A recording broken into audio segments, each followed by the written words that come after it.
Guys, The Rune of Kings. The Rune of Kings by Jenn Lyons. There's a series of books called The Chronicle of the Dragon. It's a decent book, I'm not going to lie. There's a lot of crazy plots twisting, and I'm a little bit confused. Maybe you guys can help me out. Put the comments down below. But if you read this book, then you know what I'm talking about. So this is a three-person narrative. I know a lot of people think it's a two-person, but the way it works out is it's a three-person. So you have Kihrin, who is the local street kid, doesn't know his parents, grew up poor. He lives in a whorehouse with the madam that takes care of him and his blind father, who's a musician. And his father's trying to teach him the right thing, try to put him on the right path. However, he gets caught up with the shadow dancers, and the shadow dancers are thieves, burglars, right? People that make money off other rich people. So there's a poor section of Cure, and there's a rich section. And there's this clear divide in between. Then you have Talon. Talon is a mimic. She is a skin changer. She can devour people's souls and kill them, and then once she kills them, she could take their form. Very much so to where you would not recognize if that person got killed. She eats their soul, and then she becomes them or looks like them, and then she could go back and forth between changing skins. Now the third person is the person that's actually writing the book. All right, this person puts a lot of footnotes at the bottom, although it is a little bit helpful at the end because this book can be very confusing, and I'll get into that in a second. So the book starts off where Talon and Kihrin are sitting in a jail cell, and they say, "Let me tell you a story," and they're holding this rock. That rock is the recording device of the story of the book, which the third author, the third narrator, then uses to write the story. Okay, confused enough? I hope you're not. I certainly was.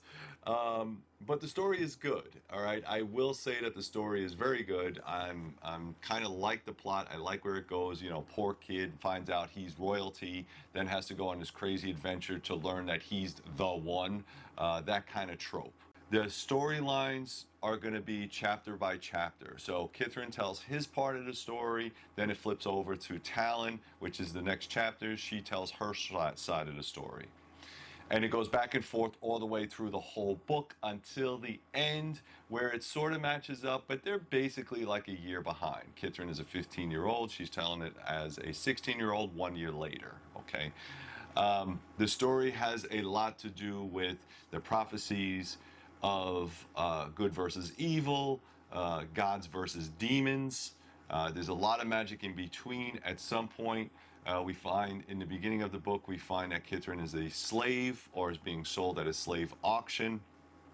And he is purchased by the Brotherhood, I think it's the Black Veil Brotherhood, and they are a race of people that are Vanes or Venae, and they are sort of elvish type of wizards, but they're also assassins. Then he has to go to he goes to this island to escape his family because he is the lost prince of one of these families. These families are very powerful, they're very sinister. He's almost a prisoner, and he really doesn't like the way he's being treated. He's also a street thug. His father, or quote unquote father, is a very ruthless killer, murderer, bad dude, beats him all the time, beats his wives, all that kind of thing. And it's about a struggle of power.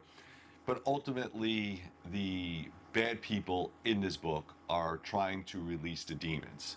Now there are 3 veils in this world, and if you are a sorcerer, or if you learn to use these properties, if you have some type of magical gift, you can see through the worlds. All right, there's a living world that you and I see. There's also the second veil, which is the magic veil, like veil of dreams, kind of, if you will, and you could see things. He uses that to locate gems, which helps him out, and all kinds of other things that kind of help. And then there's the world of death.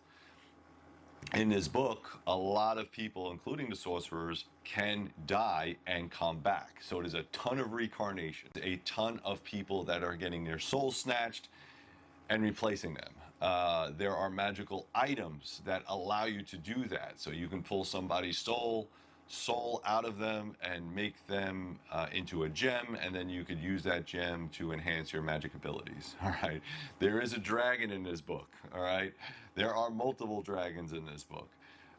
The hardest part I found to figure out was the royalty, the family, whose family who. There is tons of people with like very violent, seedy, incest.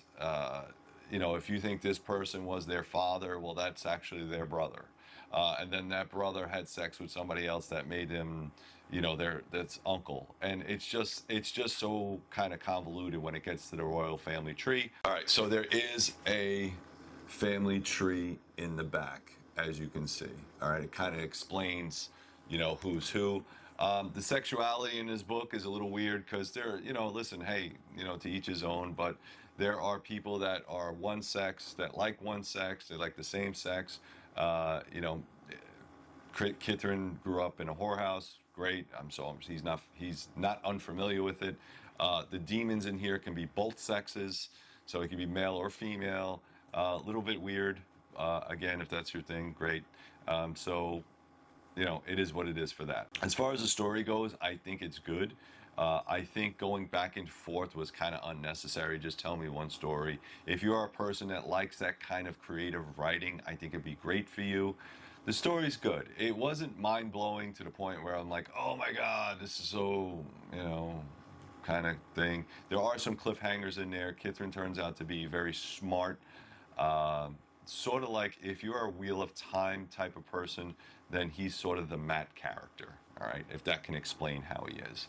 A lot of deaths, a lot of people get murdered, so if you like blood and gore, it's good. There's magic and there is swordplay, all right, so it has both, which is very, very good. The book at the end is a carry-on for the following books. There's 5 books in this series. If you're interested in this book, I will put the links down below.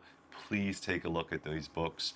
I think they are good. I would give this a 3 out of 5 stars, mostly because of the confusion with the royal family. It just didn't need to be that convoluted. They do say that he is part of a prophecy, but they just kind of mention it like, he's part of the prophecy. And then it goes on to something else. I'm like, no, tell me about the prophecy. Maybe that is a follow-on to book 2 and book 3, and I'm just not getting it. But I liked it. I didn't love it, but I liked it. I think it was a good book. I think if you can get over the fact, the back and forth thing, and just go right through and just read the plot and the characters for what they are, it's a good story. As I read it, I started to ignore everything about the family trees. I didn't care anymore. I ignored the stuff I didn't like the whole thing with the dragon. The dragon, there are dragons in there, and they are very smart, and they are very seedy, and they kind of pull you in a little bit.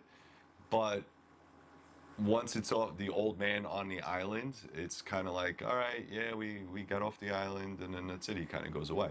Maybe, and that's kind of a world building thing. I don't know. Also, at the end of the book, they decided that, the demons do roam the earth, and now there's this big battle coming. So that is a cliffhanger. That is more of the prophecy. All right, you are able to go through different worlds as somebody that has vein capabilities or venet capabilities. So that's probably the follow-on books. The artwork on these books are pretty freaking great. Very, very simple design, but Tor Books always does a really good job. Again, 3 out of 5. Guys, if you're not following me on Goodreads, go ahead and get over there and check out my Goodreads. I'm putting all my book stuff on Goodreads. I also have an Amazon affiliate, so if you want this, I'll put the links down below. You guys can buy this book and the rest of the series as well. All right, guys, that's my review. Thank you very much, and as always, keep reading.